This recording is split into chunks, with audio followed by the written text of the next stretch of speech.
least 34 persons have been quarantined in Ghana as investigations into the outbreak of Marburg virus in the Ashanti region gets underway. Now, those under surveillance were part of contact traced to the suspected cases identified in two separate locations in the region. Marburg is in the same family as Ebola and is very, very deadly. Two persons whose sample tested positive at the Noguchi Memorial Institute for Medical Research are already dead, as we're learning. Further tests are being carried out with the World Health Organization lab in Senegal. So let's bring you a breakdown of a statement received from the Ghana Health Service.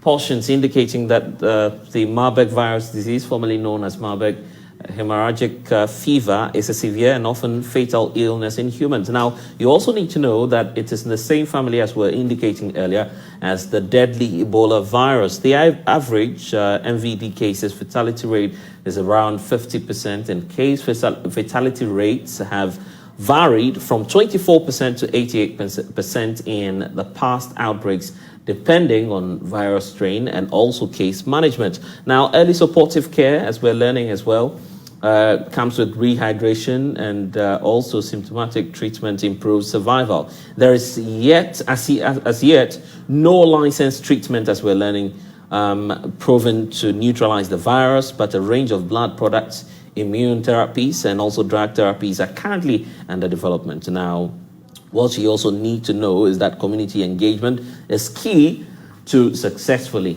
controlling outbreak. But there's more from head of our help desk, Fred Smith, who's joining us via Zoom now.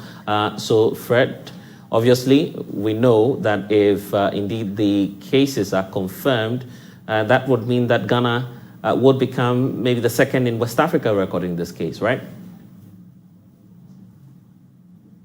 You'd have to unmute for us, Fred, so we can hear you. Yes, indeed, Blessed. This will be the second in Africa and the first Ghana has experienced. And the details of this case, there are two people in separate locations within the Ashanti region who experienced Marburg symptoms. They passed on though, but the samples taken from them and tested at the Noguchi Memorial Institute for Medical Research tested positive for Marburg.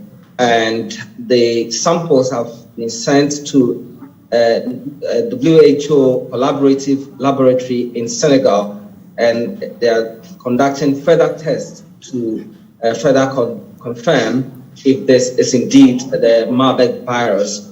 That's how this has happened. But we have experts from the Ghana Health Service as we speak in the Ashanti region. They've started surveillance, contact tracing.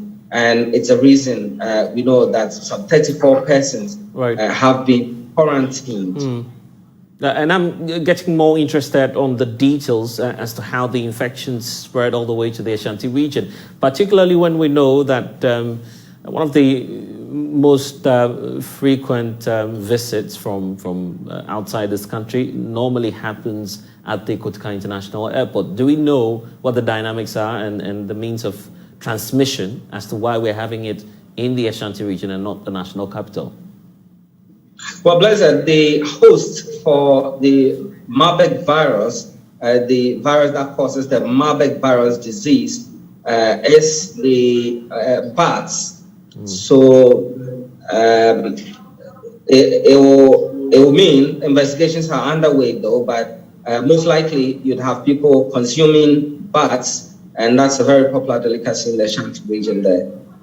And they are likely to get it from the bats. So no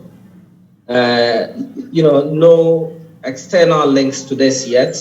It is something that's been discovered in the Ashanti region. Right. Called the person may have consumed bats, which we know to be their host.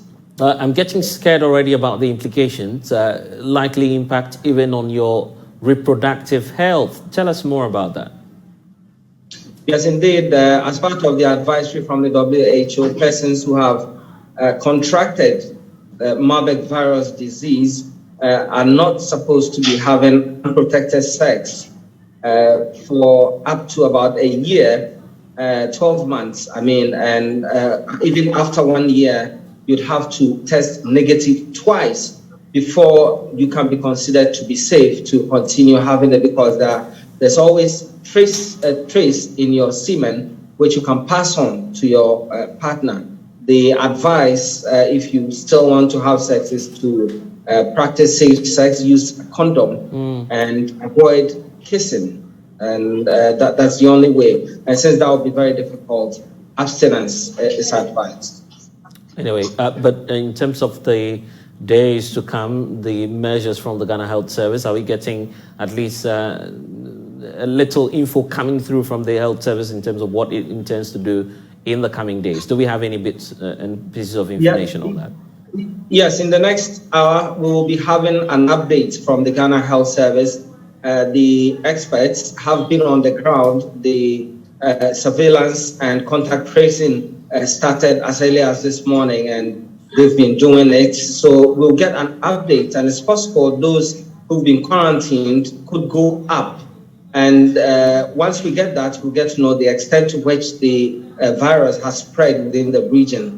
Remember, the incubation period for this one is just 7 days, as against what we have for COVID-19, 2 weeks. And so it's easy to detect if someone has had it, except that persons who suffer it suffer abruptly. The fever, extreme headache, and other conditions, and they also vomit profusely.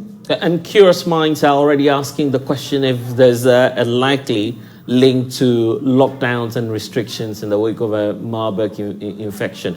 What are other countries doing to contain the case, and does it include restrictions?